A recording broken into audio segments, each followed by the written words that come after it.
कोल्हापूर जिल्ह्यातील ग्रामीण भागात विशेषतः मुरगुड, मुदातिट्टा, गारगोटी, बिद्री, कूर परिसरात पेट्रोल डिझेल संपणार आणि त्याचे दर गगनाला भिडणार अशी जोरदार अफवा पसरली आहे। या अफवेमुळे रविवारी रात्रीपासूनच पेट्रोल पंपावर वाहनधारकांच्या लांबच लांब रांगा पाहायला मिळाल्या। मात्र जिल्हा प्रशासनाने ही बातमी पूर्णपणे खोटी असल्याचं स्पष्ट केलं आहे। अफवा नेमकी काय होती तर सोशल मीडियावर असा मेसेज व्हायरल झाला होता की इराण-इस्रायल युद्धाच्या पार्श्वभूमीवर केंद्र सरकार पेट्रोल आणि डिझेलच्या किमती 10 ते 15 रुपयांनी वाढ करणार आहे। तसेच काही दिवसांसाठी इंधनाचा पुरवठा बंद राहणार आहे। या एका मेसेजमुळे ग्रामीण भागातील नागरिकांमध्ये भीतीचं वातावरण निर्माण झालं। परिस्थितीचं वास्तव पंपावर गर्दी। मुरगुड, मुदातिट्टा आणि बिद्री, गारगोटी येथील पेट्रोल पंपावर दुचाकी आणि चारचाकी वाहनांच्या सुमारे अर्धा ते 1 किलोमीटर पर्यंत रांगा लागल्या होत्या। काही ठिकाणी वाहनधारकांमध्ये किरकोळ शाब्दिक चकमकही झाल्या। जिल्हा पुरवठा अधिकाऱ्यांनी स्पष्ट केलं आहे की जिल्ह्यात इंधनाचा मुबलक साठा उपलब्ध आहे। कोणत्याही प्रकारची टंचाई नाही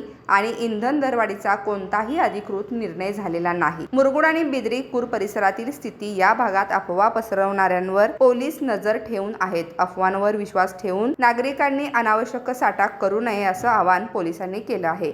नागरिकांना आव्हान आहे, केवळ सोशल मीडियावरील मेसेजवर विश्वास ठेवून धावपळ करू नका।